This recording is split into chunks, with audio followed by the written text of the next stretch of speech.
Ra's al Ghul is one of the most powerful individuals in the absolute universe, and he has his eyes set on Superman to become the son of the demon.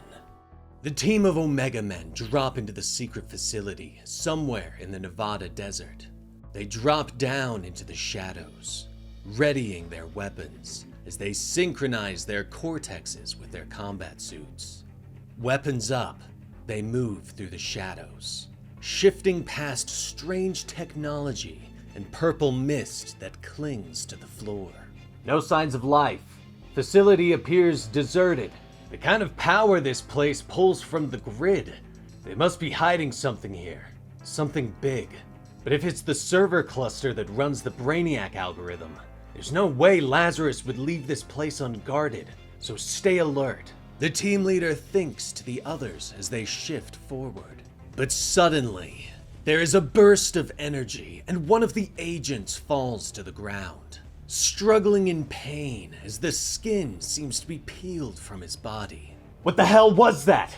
What just happened to Call? One of the agents thinks as they take cover, but a new voice in their head answers. Why, I shrank his skin, of course, the voice tells them. The team leader raises his weapon, prepared to fire. He glances back at his other agents, but they're already falling to the ground.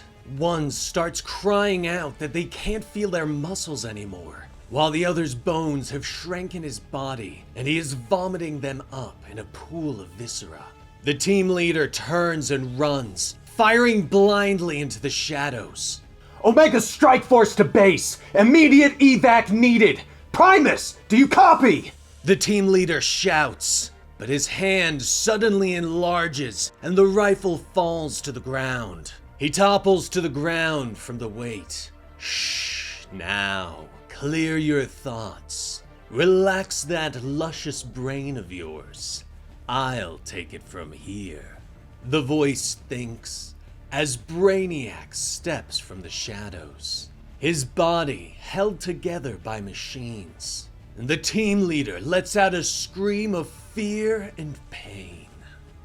Later, the team leader is held together by machines as Brainiac picks at his body, studying his biology.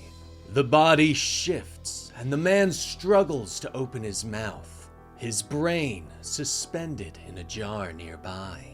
I wouldn't advise wiggling in your condition. I tend to tinker when I'm feeling anxious, Brainiac says as he steps forward. He glances back at his monitors and glares at the images of the so-called Superman. He can't work it out, can't figure out where he comes from, how he is able to do what he can. Brainiac roars in anger and frustration and grabs one of the nearby shrunken cities, shaking the glass and demanding the scientists inside to give him the answers he desires. Tell me who he is. Who is Superman? Brainiac bellows, but the tiny scientists don't know. We know nothing, oh mighty Brainiac! Please, please don't! They shout. But Brainiac whirls and throws the glass onto the ground. He steps on the city with an angry roar. Maggots! Morons! He yells as he begins squashing the beings as if they were bugs. Brainiac breathes deeply and gathers himself before turning back to the shattered tactical agent. My apologies. I'm sorry you had to see that. I'm afraid I can lose my mind a bit when I'm angry, Brainiac says as he reaches up and pokes at his exposed brain tissue, explaining that he's tried to cut free the parts of his brain that lead to anger, but has been unsuccessful so far. He turns back to the surgical table and sits on the ground, admitting that having someone to talk to might help him work through the problem. Brainiac closes his eyes and thinks back to the past. Many years earlier, Brainiac first opened his eyes. He stepped from his pod and looked at another Brainiac that stood before him. You are Brainiac 419,732. You serve the Collective. What is the Collective? Brainiac asks. But the older man waves a hand of dismissal and explains that he is not allowed to seek knowledge beyond his station. He says as he hands Brainiac a shovel. He motions to a furnace and a nearby pile of dead Brainiacs, explaining that Brainiac 419,732's job is to shovel the refuse into the liquidator. Begin shoveling, 419,732. You are already behind schedule, the older Brainiac states before walking out of the room. And so, Brainiac began, shoveling the dead bodies into the liquidator. The bodies never ended. The ceiling would open and a chute would deposit more. It was on day 2844 that Brainiac discovered that someone wasn't dead. A murderous Brainiac tore free of the pile, trying to drive a knife into Brainiac's head. Wait, I serve the Collective. What is your function? I am Brainiac 8,238,759. I stab. I kill. The murderer declares as he prepares to stab again. But Brainiac manages to push him off and grabs his fallen shovel, slamming it hard into the murderer's head and cutting it off. I am Brainiac 419,732. I shovel, he states simply before throwing the body into the liquidator. Day 13,638. Brainiac continues to shovel. His body is ravaged. Cuts and broken limbs expose his blood and brains, but he continues onward. Day 49,901. Brainiac stands ready, but the room is empty. He rests easily on his shovel, but the ceiling does not open. No more refuse is brought into the room.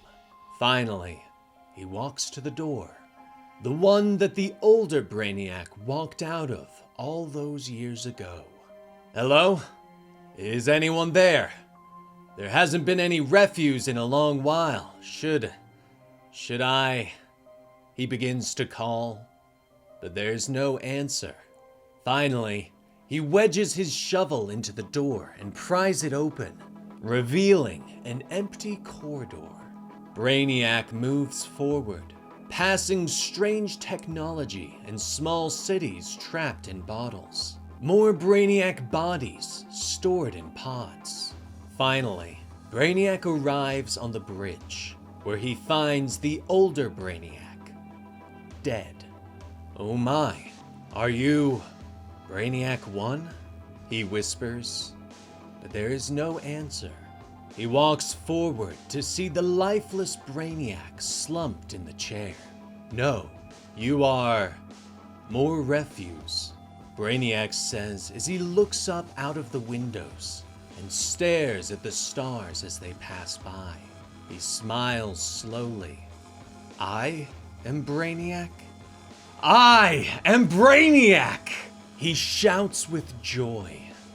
That was the day that he was promoted to level 100 effector, Brainiac 1.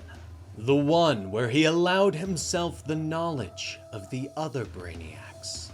And Brainiac admits that he wondered what else was out in the universe, beyond the stars. In the present, Brainiac stands over the Omega agent.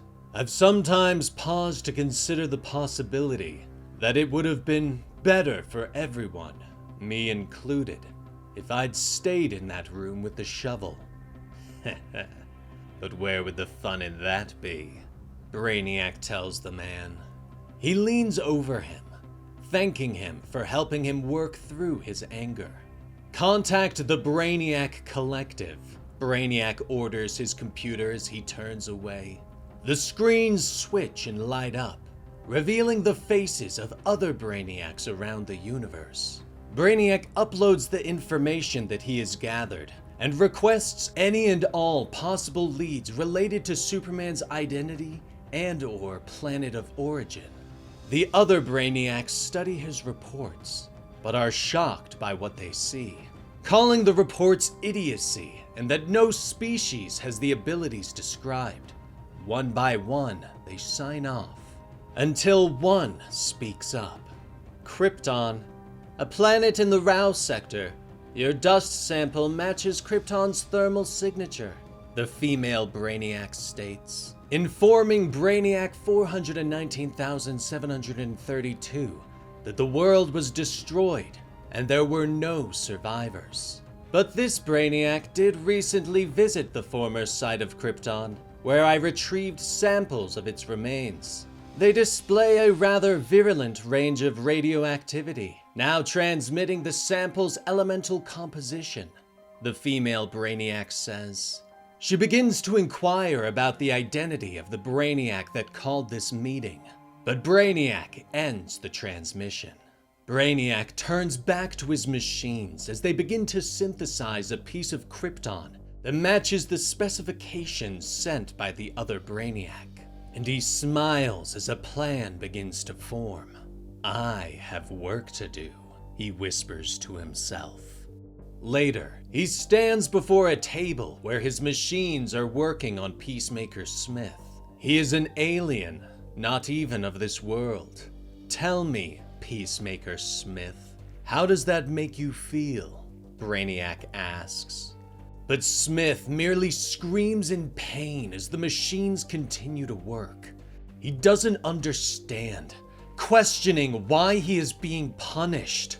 Just kill me already, he begs. But Brainiac steps from the shadows and smiles. Quite the contrary, Peacemaker. Director Al Ghul was very impressed with your work in the field. You're being trusted with a very special deployment to what is soon to be the most dangerous war zone on the planet.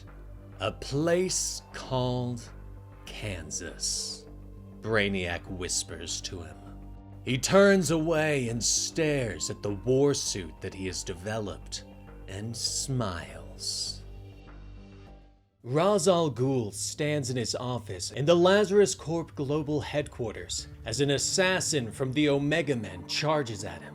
Death to the oppressors! The Omega Man screams as he raises his energy knife, but Ra's just blocks it and catches the blade in his forearm. Director Al Ghul, they're ready for you now on the earnings call. His assistant, Ubu, calls over the comms line.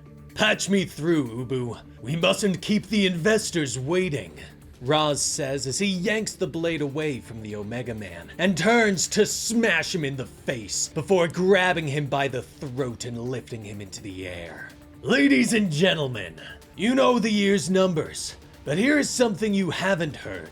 Ra's says as he lifts the assassin into the air, snapping his neck with ease. That is the sound of an assassin, sent by those who would dismantle everything we've built. I thought you might like to listen as I kill him, Ra's says as he drops the dead body to the floor, smiling at the sounds of cheering coming from the other end of the line. He pulls the energy blade out of his arm as he turns to meet the other assassins, still speaking calmly to the shareholders. He's just a man! Kill him and we save the planet! The other assassins shout. Ra's calmly steps forward and lashes out, punching one of the killers into a nearby wall, while at the same time speaking about how he founded Lazarus Corp almost 200 years ago, and made it his mission to make the world a better place. I never imagined I might live long enough to fulfill my company's ultimate goal of resurrecting the world, Ra's states as he kicks the assassin in the chest and sends him through a nearby door, landing in a Lazarus pit. Activate Lazarus Pit. Maximum power, Ra's orders the computer. The assassin begins to scream as purple liquid begins pouring from the ceiling. Ra's nods and turns away, reaching down and retrieving an old sword that had fallen from the wall. He glances in the reflection of the blade, watching as the other assassin rushes him from behind. But Raz sidesteps and avoids another blow. He whirls quickly as he takes the sword in two hands and slashes the Omega Man across the chest. Eventually, I saw the world for what it was, a maggot-riddled carcass. It would fall to me alone to bring this ravaged, overpopulated planet back to life. Raz tells the shareholders as he whirls around again and severs the man's head from his body with one blow. Raz sighs and looks around the destruction of his office. He turns and walks back to the Lazarus pit, staring down at the baby the first assassin has been reverted to. The day of resurrection is close at hand. Soon, Lazarus shall rise from his tomb like a newborn babe, Raz says as he reaches down and picks up the child. A lifetime ago, the name Ra's al Ghul struck fear into the hearts of the masses. The demon's head, they called me, he says as he walks back through the office to the balcony that overlooks the city. Holding the child out, he stares into his eyes. But like Lazarus, I have been reborn. I am a god with the power to heal the lame, to restore the old, to save the planet from the billions of leeches who would bleed it dry. You may call me the God's Head now. My only regret is that I have no son through which to do this, Raz tells them as he releases the child, allowing it to plummet towards the streets of Metropolis below. Not yet, I don't. He turns away from the balcony without a second thought. Until next quarter, my dear friends of the League of Shareholders. Lazarus means salvation. Lazarus means sustainability and the power to sacrifice. Lazarus means hope, Raz tells the shareholders as he finishes the meeting. Meanwhile, in Smallville, Kansas, Cal stands in the hospital room of Martha Kent. He smiles down at the old woman, telling her of his travels, telling her of how he found an island in the Arctic Ocean that you can look up into the stars and feel like you were the only person in the world. Just like the tall grass prairie, like the Flint Hills down the road, like home, Cal whispers. He reaches into his pocket and pulls out a handful of seashells, placing them gently on the nightstand. I brought you seashells from all 5 oceans. You always said you wished you could see the ocean, Cal whispers. But Martha begins to stir. Her eyes are cloudy with confusion. Who are you? Jonathan! Martha begins to yell, struggling against her blankets. Cal tries to calm her, tries to make her remember him. It's okay. It's Cal, remember? But Martha is confused, lost in her own mind. Jonathan! There's someone in my room! Help! Martha cries, and Cal has no choice but to fly out the window. Shortly, he is walking down Smallville Main Street when he finally stops. You people have no shame, he says to the shadows on his left. Jimmy Olsen steps out with his hands raised. Are you kidding? I've got more than I know what to do with. I'm here with the Omega Men. I've been sent, Jimmy begins to say. But Cal cuts him off as he turns to his right. It doesn't matter. Whatever it is, the answer will always be no. That goes for both of you, he says as Lois Lane steps out of the shadows on the opposite side of the street. Lois has her hands open, showing that she's not armed. She walks forward slowly, trying to convince Cal that she isn't there for Lazarus. Just as me, Lois Lane, she says as she holds her hand out in a greeting.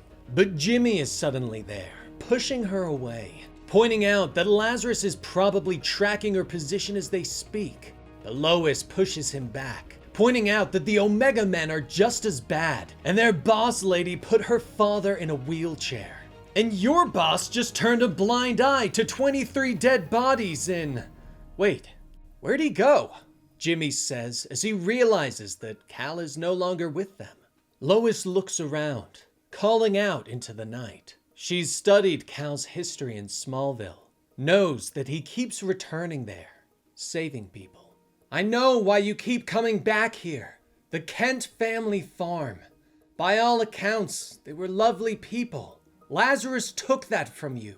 Since then, you've been searching for a place to belong. I think you're looking for someone to trust. And I think that just maybe, she calls out. But there's no answer. Superman? Are you even still there? She finally says.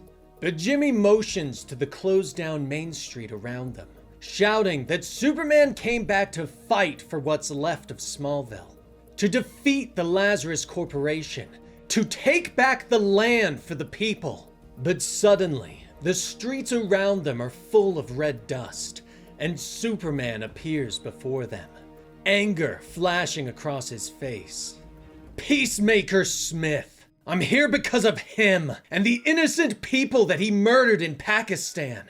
I came here in hopes of stopping myself from killing him, Cal continues. But suddenly, there is a gunshot. Cal stares down in shock at the hole in his chest. Blood begins to seep out alongside a strange green gas. Lois and Jimmy both draw their weapons as Cal collapses to the ground. Do you see a sniper? Who the hell's firing? Lois shouts, but Jimmy motions to the peacemakers descending from the helicopters around them. Are you kidding me? Who do you think? He snaps back at her. Lois moves to help Superman up, but Jimmy whirls and aims his pistol at her. You're not touching him, he shouts. Lois shakes her head and lowers her weapon. Look, you and we're from opposite ends of the spectrum. We don't agree on anything and never will, except for this. If we stand here arguing while this miracle dies at our feet, we will never live long enough to stop regretting the greatest failure of our lives, Lois tells him. Jimmy stares at her for a moment before lowering his own weapon. Help me get him out of here, she says. Meanwhile, the peacemakers have begun to spread through the streets, led by Peacemaker Smith. All peacemakers, secure the perimeter. Waste whoever's helping him, Smith says as he begins to move through the streets. Meanwhile, Lois, Jimmy, and Cal have taken shelter inside an abandoned bookstore. Lois is checking him and realizes that the bullet is still inside his chest. I thought he was supposed to be bulletproof, Jimmy whispers. Cal, I am having great difficulty extracting the projectile. Its composition appears to be... No, that is impossible, Sol says as he examines Cal's body. Don't care what it is. Just get it out, Sol, Cal whispers. He begins to scream in pain as Sol works to extract the bullet, but the wall suddenly crumbles inward. There you are, Smith bellows as he reaches down and grabs hold of Cal, lifting him into the air and throwing him through another wall and back out into the streets. Smith stomps forward, slamming his fists into Cal again and again. But Cal fights back and quickly gets to his feet, lashing out and punching him in the chest, staggering him. Peacemaker Smith's abilities appear to be upgraded, and the solar energy in your cells is rapidly depleted by the bullet's radiation. Kal-El, this fight could kill you, Sol warns. But Cal ignores him and hits Smith in the chest again. But the Peacemaker smiles. Cal's blows are getting weaker. Brainiac showed me everything. I serve the will of God, Smith bellows as he hits Cal in the chest again, bringing him to his knees. Cal tries to use his ice breath, but Peacemaker Smith just punches him in the face. Kal-El, the bullet, is of Kryptonian origin. It is the planet's irradiated remains. Sol warns. Smith stands ready to continue the fight, but looks up as both Lois and Jimmy approach him with their weapons drawn. "Get off him, Smith!" Lois orders. Smith just smiles at them as the rest of the peacemakers arrive, weapons trained on the traitor and the terrorist. "Guns down, both of you!" the peacemakers order.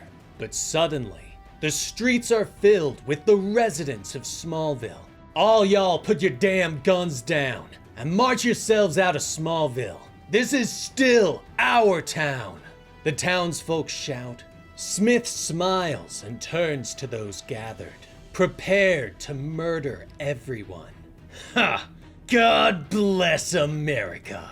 But suddenly, a glowing fist punches him across the face. "Smith!" Superman bellows as he beats the Peacemaker into the ground.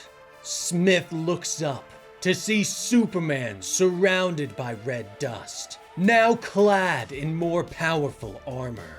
"You should have stayed the hell away from Kansas," Superman growls as the red dust swirls around them, slashing at the Peacemakers, shredding their weapons and armor.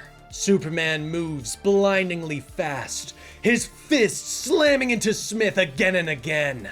"I just punched you 1,000 times in 30 seconds. Stay down, Smith," Superman orders. But Smith doesn't listen. "All that power, and you're still afraid of your own rage. Look at you. You've got my bullet in you, killing your alien ass, and you're still holding back," Smith says with a smile. But Superman steps forward, raising his glowing fist. "Not anymore," he growls. But Smith's smile widens. He struggles to his feet and draws his pistol. It glows with another strange green bullet. "Ha! Too late, pal," he says as he aims and fires. The round hits Cal's armor, knocking him back. Smith fires again, and another round rips into the alien, knocking him to the ground. Cal tries to speak to Sol, but the system is down. His friend is silent. "Ra's al Ghul. That's God's secret name. Brainiac told me," Smith says as he stands over Cal. He raises his weapon and aims it at Cal's head. "God says all we gotta do to save the world is murder a whole bunch of people," Smith tells him with a smile. His finger begins to tighten on the trigger, but suddenly, energy rips through his body.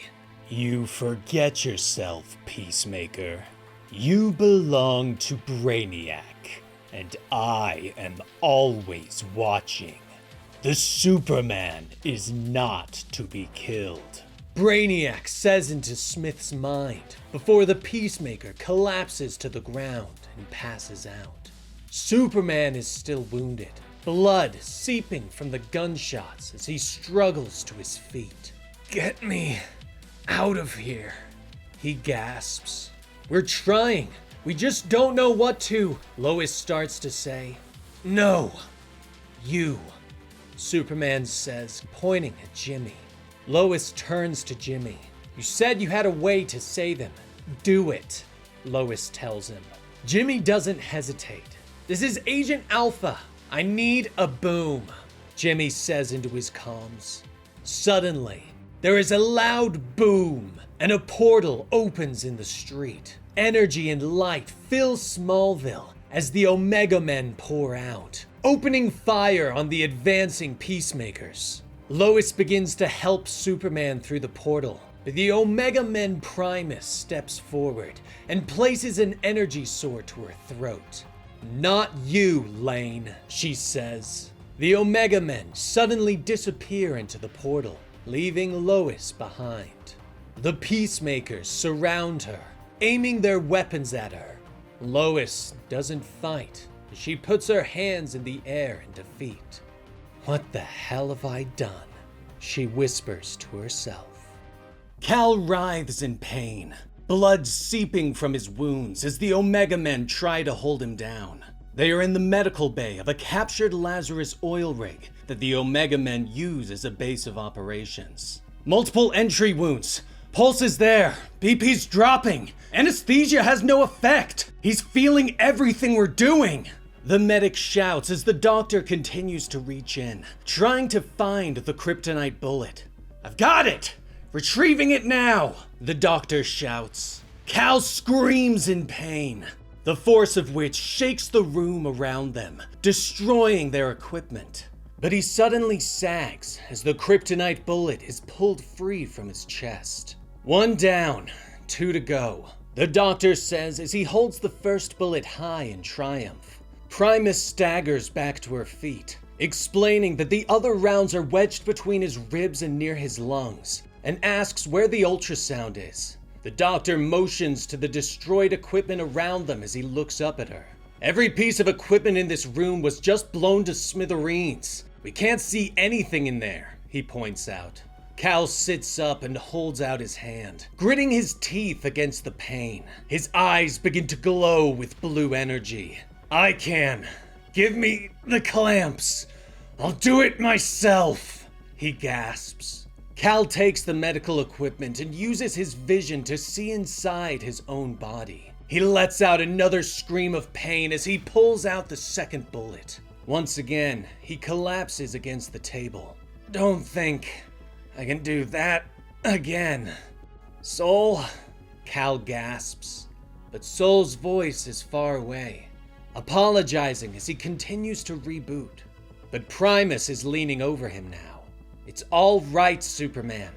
You're not alone, she says to him. She turns back to her soldiers and orders them to bring the box. Cal struggles to remain conscious. The kryptonite in his chest is trying to kill him, but Primus reaches out and slides away her helmet, revealing her face. Hey, stay with me. We have something here that can help you. Though, it may feel strange. Just keep your eyes on me, alright? Omega will provide, she tells him as the doctor returns, now holding a strange alien box. Triggering the machine! Stand back! He tells those gathered around. Cal's eyes widen in surprise, and he tries to tell them to wait, but it is too late. The box begins to hover over him. Energy erupts outwards as it pings again and again, the sound echoing around the room. The energy wraps around him, and Cal begins to scream again. Meanwhile, Lois Lane sits in a Lazarus cell at the Lazarus Corp Processing Center. The door opens and a massive man walks in. Agent Lois Lane, you will answer my questions as if your life depended on it, the man tells her. Who am I? And why am I here? He asks. Lois looks at him for a moment. She knows who he is. You're Ra's al Ghul, reclusive founder and CEO of Lazarus Corp, she says, explaining that he is there to impress her with his appearance, and that despite her betrayal of Lazarus, she is not fired and will not be executed, that she is still a soldier of Lazarus and will do as she is told, and there's still work to be done. Ra's smiles at her.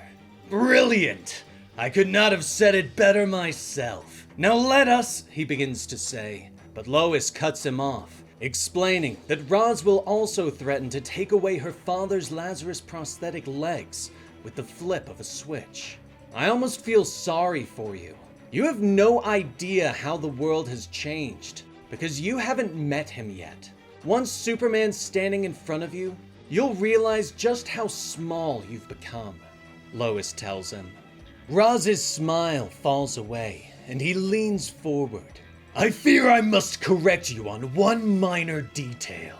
Disappoint me again, child, and I will not take away your father's legs with a flip of the switch. I will put the pathetic cripple out of his misery. With mine own hands, Raz tells her. Lois lunges at him with a hidden knife and holds it to his throat. But Raz does not care. Do it! Open my throat, and I promise you, I will rise again on the morrow. Can you say the same? He says. Lois lowers the blade, and Roz finally nods and turns away. Lazarus means life, Agent Lane. You hold your fathers in your hands. Remember your love for him as you fulfill your duty. And bring me my son. Roz tells her as he stalks out of the cell. Weeks later, at a Lazarus Corp peacemaking embassy in Pakistan, the peacemakers turn in shock as a boom tube opens. Omega men pour out, led by Primus. Death to the techno-fascists! Primus shouts as she kicks a peacemaker in the head and raises her sword. She prepares for the killing blow, but the Omega men are suddenly held in place by red dust as Superman steps through the portal. Primus! You saved my life and I'm grateful, but if you insist on using deadly force, you'll wish you'd left me to die, Cal tells her. Primus lowers her weapon and nods. Never, Superman, never, she says before turning to the others and ordering them to follow Superman's lead. Cal moves quickly, using his super speed to move through the embassy and search for the Pakistani protesters that the peacemakers were holding hostage. The Omega men watch as peacemakers are thrown free of the building as Superman moves through it. Cal stops on the roof and orders the peacemakers to get out of their tanks before burning them all with his heat vision. You must be more careful, Kal-El. If you exert yourself, you could reopen your wounds, Sol reminds him. Cal nods. Sol, I think we've been here long enough to say that there's no such thing as being careful on this planet. And at this point, all I am is wounds, Cal reminds his friend with a sigh. Suddenly, twin peace mechs reach through the fire and grab hold of Cal, threatening to rip him apart. But Sol charges up and activates a solar flare mode, unleashing a solar flare, burning away the mechs as Cal screams in pain. Earlier, at the Omega Men base, he sat with Jimmy Olsen. What do you know of that box? Cal asks him. Jimmy shrugs, explaining that there are various stories about how it came from space or was found buried deep beneath the earth and had been there for millions of years. All Primus says is that it comes from God, Jimmy tells him. Cal nods and explains that it spoke to him, not with a voice, but with fire, burned its words into his mind. It's called a father box. I saw a world erupting with flames, fire pits the size of oceans, and slums that went on forever. Cal tells his friend as he stares out at the ocean. You saw what will happen if we don't stop Lazarus Corp. Primus says their boss is a certified maniac, Jimmy tells him. Jimmy explains that he joined the Omega Men because he wanted to help save the world. That he couldn't just sit idly by and watch as Lazarus Corp destroyed everything. Plus all the craziness that's supposedly happening in Area 41, the government's Project Olympus, and the world's richest psychopath. Some guy they call the Joker, Jimmy says. But their conversation is interrupted as Primus comes over, explaining that Jimmy will have one more chance to rise above the rank of Alpha, as he will be joining them on their assault on the embassy, as the Peacemakers have captured a group of protesters. Back in the present, Cal rips apart the Peace Mechs and stands in the destruction as Peacemakers surround him, aiming their guns at him. Sol is still speaking. Father Box is extremely dangerous, Kal-El, he tells him. Cal looks at the Peacemakers around him. Sol, I've never heard you like this. You sound almost frightened, he tells his friend as he begins to charge up another solar flare. I am a vestige of the Kryptonium Luminarium, imbued with limited sentience by Lara L. I am not capable of such emotion. It is you who should be frightened, Kal-El, of the Father Box and this corrupt world. and the sort of man it may be turning you into. Sol tells him as Cal unleashes his anger with the solar flare on all those who surround him. Sol, you saved my life, and you're all I have left of Krypton, but I'm tired of people telling me who I am. So do me a favor and shut the hell up! Cal finally snaps in anger. As you wish, Kal-El. Disabling voice mode, Sol finally says. The Omega Men catch up to Cal and begin to spread out and search for the prisoners. But Cal uses his supervision to find them quickly. He punches through a nearby wall, revealing that the Peacemakers strung the protesters up and hung them from the ceiling. More Peacemakers begin to flood into the chamber. Primus lifts her sword up again, ignoring Superman's warnings as she turns on the villains. Butchers! Butchers and cowards! She bellows as she swings the blade, cutting through them. She raises a weapon and takes aim at the nearest Peacemaker. Superman, do something! Jimmy shouts as Primus squeezes the trigger. Later, the Omega Men return to the base with a boom. Cal pauses quietly for a moment and looks down at his hand. He caught the bullet. Sol, I hesitated. I almost didn't. Sol, he says quietly, to no response. Primus stands before him. Now do you see the truth? She asks, explaining that Lazarus will exterminate anyone who gets in their way, that they will destroy this planet, that Superman has the power to stop them, to fight alongside the Omega Men and wipe Lazarus out. You were sent here for a reason, Superman. I see the anger inside you, begging to come out. Stop holding back the volcano, she begs him. But Cal clutches at his head and shakes it slowly. No, stop talking, please, he whispers, feeling the rage building up within him. Primus wants Superman to help her wipe out Lazarus and kill Ra's al Ghul. One death to save billions, she tells him. But the conversation is interrupted by another Omega Man, telling them that in all the chaos they didn't realize that they left a man behind. What are you talking about? Primus asks angrily. Agent Alpha, the Omega Man tells her. We forgot about Olsen. Meanwhile, Jimmy is sitting at a table, a black bag pulled down over his head. Excuse me. I have rights, you know, 'cause of that convention in Geneva. I'd like, one lawyer, please. Preferably one with good reviews. Jimmy calls to whoever is there. Suddenly, the bag is pulled away to reveal Lois Lane. You don't have any rights here, Omega Man, except the right to tell me everything you know about Superman, while you still can. Lois snaps at him as she leans over the table. Krypton, years ago. The Sunstones crack apart as Jor-El pushes through. I see them!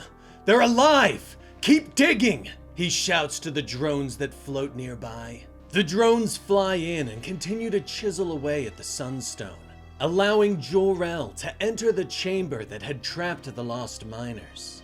I'm Jor-El from engineering. I need medical teams down here immediately, Jor-El says over the radio as he enters the chamber. But the miners shake their heads and reach for him. We won't make it, one of them gasps. He motions behind him at the other miners. We won't make it because of them, he grunts. Jor-El doesn't understand, but as he looks up, something tears through the Sunstone, grabbing hold of one of the miners and pulling him screaming into the shadows. Was that? Jor-El begins to say, Sunstone dust beginning to fill the chamber as the ground shakes beneath them, warning them of more animals approaching. Magmoles, the miner gasps. Jor-El shakes his head.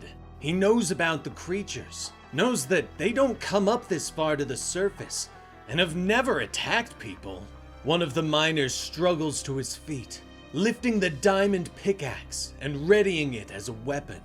Tell that to the 3 miners they dragged away screaming, he grunts.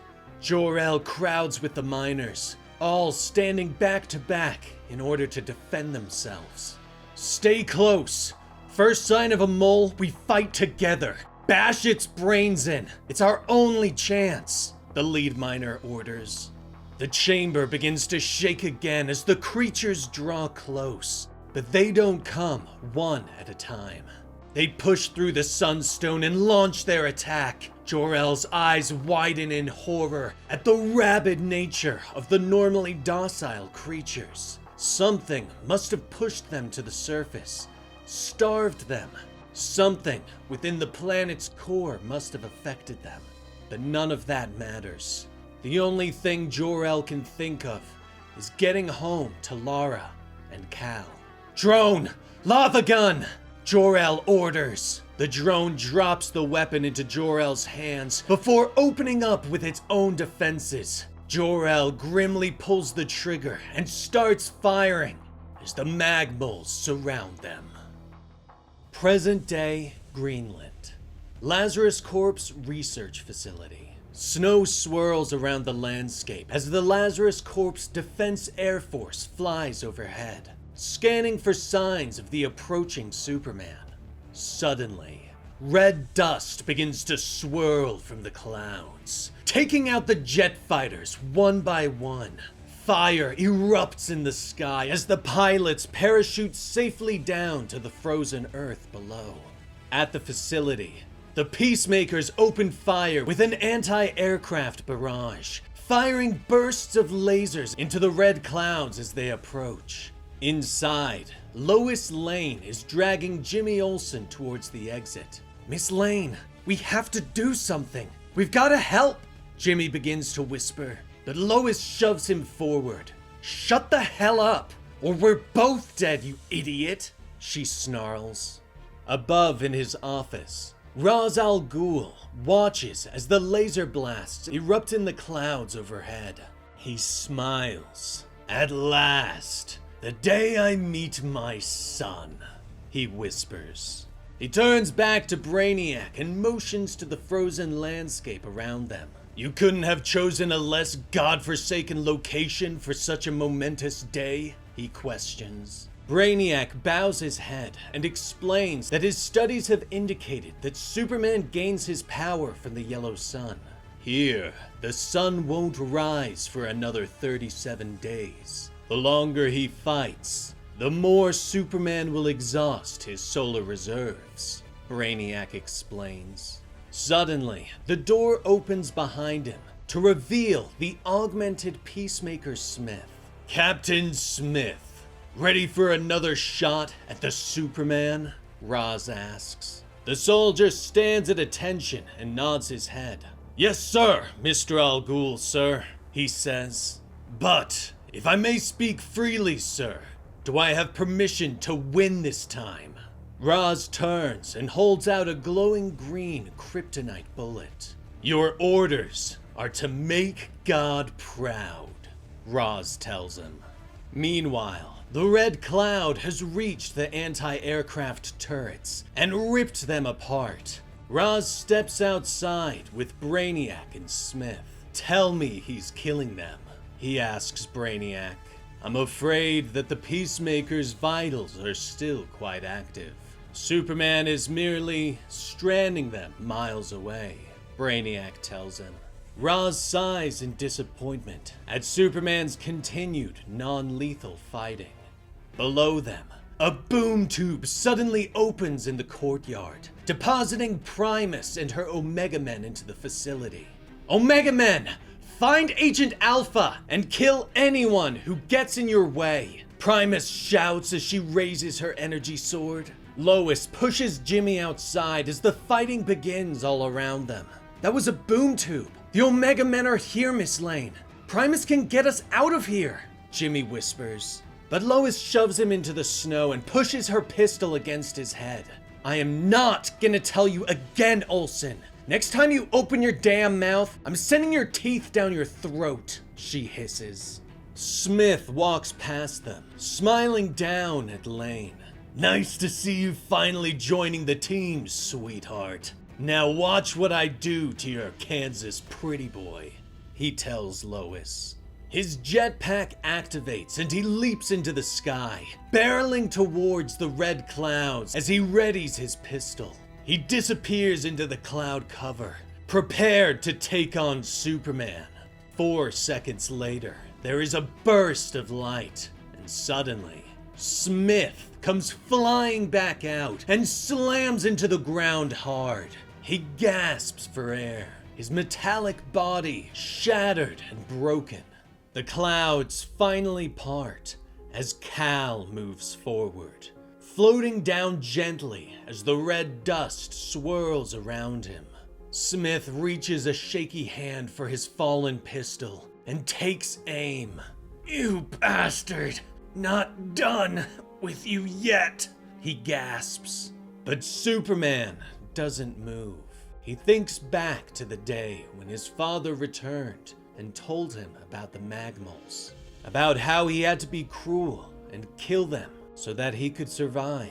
Cal was shocked, but Jor-El explained that sometimes a man had to kill, but only if it was to protect himself and those he loves. Superman stares at Smith, and suddenly, Primus is there. What the hell are you waiting for? For Smith to put another bullet in you? He's a murderer, a threat to everything you fight for. Finish him already, she shouts. But she grows impatient and finally shakes her head and raises her sword. To hell with you, I'll do it myself, she growls. Superman's eyes suddenly glow and the sword melts in her hands. She whirls on the Man of Steel. You save him? After everything he's done? You're no Superman. You're nothing but a soft little coward, she shouts. But suddenly, the Omega Men and Peacekeepers are all around them. Roz approaches with Lois and Jimmy. How dare you speak that way, woman, to the son of the demon? Roz snaps at her. Son? Lois says in shock as she looks at Roz. Not by blood, of course. The blood is what comes now. He stops at Smith, reaching down and taking the pistol from his hands. Please, I never got to fire my bullet, Smith gasps, but Roz shakes his head in disgust. He raises the pistol and takes aim, and fires at Smith's face. But Superman moves at blinding speed, putting his hand in the way of the bullet. No! He shouts as the bullet rips into his flesh. Roz looks at him, explaining that he understands that Kal is angry at the state of the world. But together, they can fix it, remake it in their image. Isn't that what you want, son? Roz asks. Superman glares at him. I am not your son, he gasps with anger. Roz nods his head. Not yet, but you will be, he says simply. Suddenly, Kal's eyes widen in shock as something pierces him from behind. He glances over his shoulder as Primus pulls the kryptonite blade from his flesh. Lois moves to help, but Primus whirls and kicks her in the head, knocking her out. The rest of the Omega Men begin to fall as Primus moves among them, her blades whirling and slashing. Superman falls to his knees in shock and pain. He looks up at the sound of the pinging father box. Roz stares down at him, his arm gently placed on Primus's shoulder as she holds the father box. You are not yet worthy of being called a child of Al Ghul, but we will teach you, your sister and I. Won't we, Talia? Raz asks. Talia al Ghul smiles down at Kal. Indeed we will, Father. All hail the Omega! Kal-El's eyes widen in terror as he looks up and sees his parents dangling from energy beams above the Kryptonian Council chamber. The members of the Science League look down at them with eyes devoid of emotion. For the crime of ambition, we find the L's guilty. For the crime of dissent, we find the L's guilty. For the crime of illegal use of science, guilty. The League members drone. The energy beams shock the L's with each verdict. Stop! You're killing them! Kal shouts. Finally, the League sentences the L's to hang from the skies of Kandor for 100 years. With the verdict read, the members of the Science League turn their dispassionate gaze upon Kal. Now, as for your crimes, Kal-El of the Redlands, for the misdemeanor of being an orphan, the Science League hereby sentences you to 20 years confinement in the Phantom Zone Orphanage, the League declares. The guards move to grab the young boy, but his eyes begin to glow red with anger. To hell with you! Young Kal screams as red-hot energy beams begin to pulse through the chamber, ripping through the guards and turning them to ash. Screams of pain echo through Krypton. Meanwhile, back in the real world, Brainiac leans over the body of Kal-El with a sadistic grin. Kal is trapped, weakened by the synthesized kryptonite that Brainiac has created, while his machine places the young man in simulated worlds of trauma. Tell me you're making progress, Ra's al Ghul demands as he enters the chamber with his daughter. Oh, indeed. Superman has just mentally murdered the entire ruling class of his home planet for the 575th time in the last 6 hours. Once we reach 3,000, I believe he'll be ready to move to the Earth, Brainiac explains.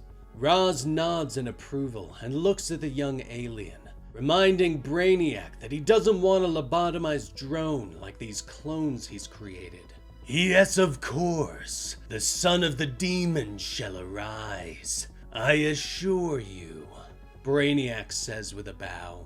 Talia glares at him as she steps forward, the father box held aloft in her hands. Fail the Lord of Lazarus, and I will feed your marrow to the father box, she warns. Brainiac's eyes widen as he takes a step back. Superman will be the wrath of the Al Ghuls made flesh, Lady Talia. All I ask is that you keep that box away from me, he pleads. The Al Ghuls leave Brainiac and his drones alone to continue their task. He turns and looks at the tank that contains the synthetic being known as Soul, before turning to check the Kryptonian meteorite restraints. One of the drones steps forward. Brainiac 1, in regards to the Kryptonian meteorite, some of us thought kryptonite might be a more efficient name for the substance, the drone states. Brainiac whirls and glares at the clone. One demerit for speaking out of turn, Brainiac 9. Return your tongue to the parts department, Brainiac orders. The drone nods and moves to cut out his own tongue. Alone once more, Brainiac leans over Kal-El's restrained body. Such a tragedy. I can see why you think you want to save these poor humans from their self-destruction. I have lived among them since 1938, so believe me when I say, once you've let yourself kill a few million of the hapless sacks of entrails, you'll see that's the sort of help these people deserve, Brainiac whispers. In his mind, Cal flies above Krypton, using his powers and soul to wipe the planet clean. Meanwhile, in their cell in the Lazarus compound, Talia lashes out and kicks Lois in the face, but Lois merely spits out a mouthful of blood. Are you bored yet, Primus? Either make a fair fight of it, or kill us and get it over with, Lois snaps. She, doesn't speak for the both of us, Jimmy points out. Talia smiles and draws her blade, promising that Lazarus will save the Earth, and a new world will be ushered into existence by her father. Would-be despots with God on their side. How original. You want to start a war between the rich and the poor. A war that nobody wins. Except the Al Ghouls, of course, Lois growls. Talia smiles at her, promising that Superman will lead the way into the future. Soon, that sweet little child of Smallville will turn this planet red, she says with a smile before turning and heading towards the exit. That will never happen. You have no idea how strong he is, Lois promises. But Talia glances over her shoulder. Believe me, I know him better than you ever will. The Father Box tells me everything. Superman has a breaking point, and once he's reached it, his final test will be to kill you both, Talia calls. Day 5. Brainiac leans over Cal's body and demands a status report, but Kal-El breaks through his mental restraints. The machines shatter around him as he sits up, a hand moving at super speed and closing around Brainiac's throat. Get out of my mind, Cal demands as his grip tightens and Brainiac's eyes begin to bulge. You cannot stop what is happening to you, Kal-El.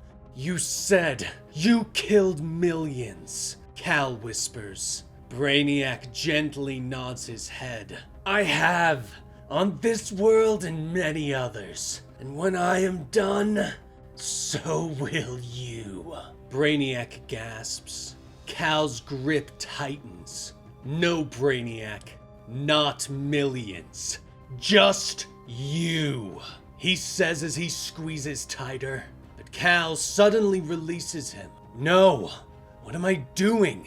This is not who I am, Cal whispers as he stares at his hands. He turns his gaze upon the drones that stare up at him. Help me. I see the way he treats you. You're prisoners here, just like me. You deserve better. You deserve freedom.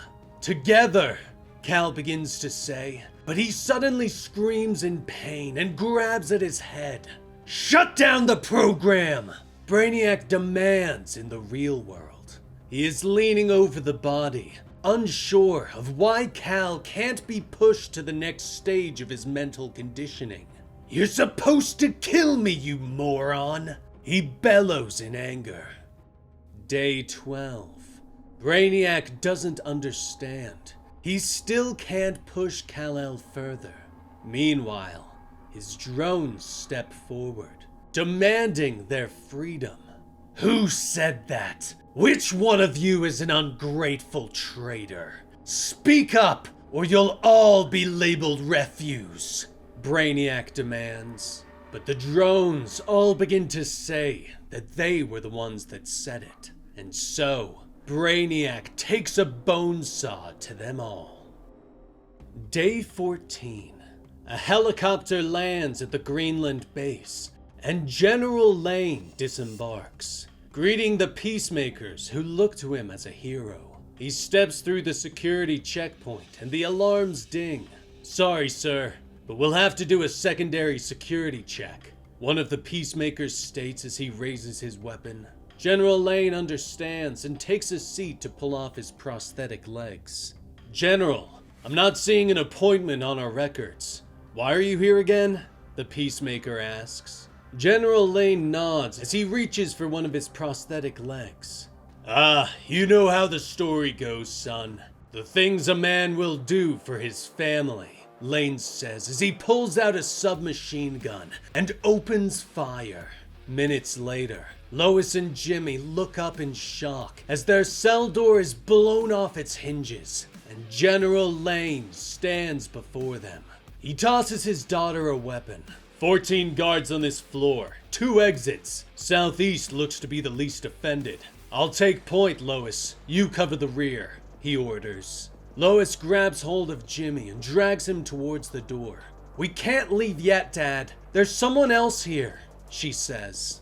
Meanwhile, inside Kal-El's mind, the Peacemakers are assaulting the Kents. John and Martha shout for Kal to run, but this time, he doesn't. Soul raps out as Kal reaches out with his powers, heat pulsing out of him, burning the Peacemakers alive. With nothing but bodies all around him, he falls to his knees. Ra's al Ghul walks forward and places a hand on the young man's shoulder.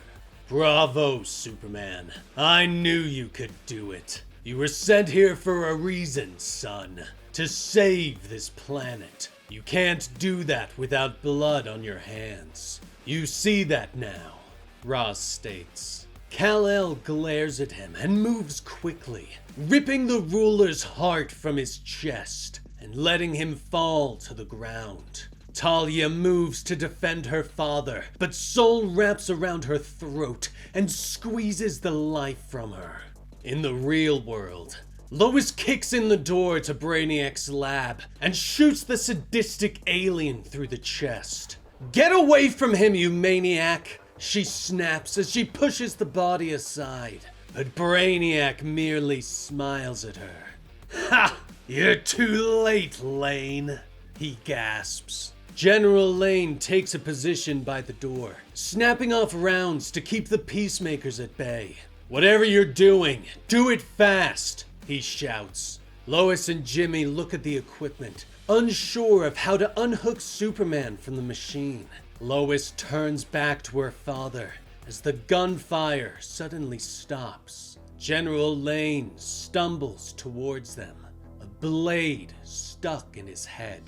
I can't feel my legs, he gasps before collapsing. Lois rushes to her father's side, firing into the doorway as Talia and the Peacemakers step inside. I want them back in their cells. Alive! Alive-ish is fine too, Talia orders. In his mind, Kal stands with the Kents on the remains of their farm. The kind elderly couple pull him close, explaining that for him to be safe in this world, he has to fight for it, has to kill for it. We're so proud of you. Just keep doing it, son. Get out there and kill them all, the Kents whisper. In the real world, Kal-El screams with anger as he snaps awake, destroying the machines around him. He moves fast, grabbing hold of Brainiac and squeezing his throat. But one of Brainiac's drones is still moving, dragging its half-destroyed body towards Soul's containment tank. Save him. Save Superman, the drone whispers as it tips the tank. The red dust begins to swirl around the room. Kal-El, no! What are you doing? Jimmy shouts. Soul swirls, knocking Talia and the Peacemakers away. Kal-El, this is Soul. I have been reactivated. I am getting us out of here. Soul says that Kal-El's hand tightens even more around Brainiac's throat as they lift into the air, and he doesn't respond. Kal-El? Soul whispers in the complete destruction of the base. And that was the full story for Absolute Superman, issues 7 through 11 by Jason Aaron. The prologue and 4 chapters of the arc known as Superman, Son of the Demon. We are now in the Battle of Kansas arc, which you can check out on the main channel or at your local comic shop. But what did you think about this story and this series as a whole so far? Let me know in the comments below.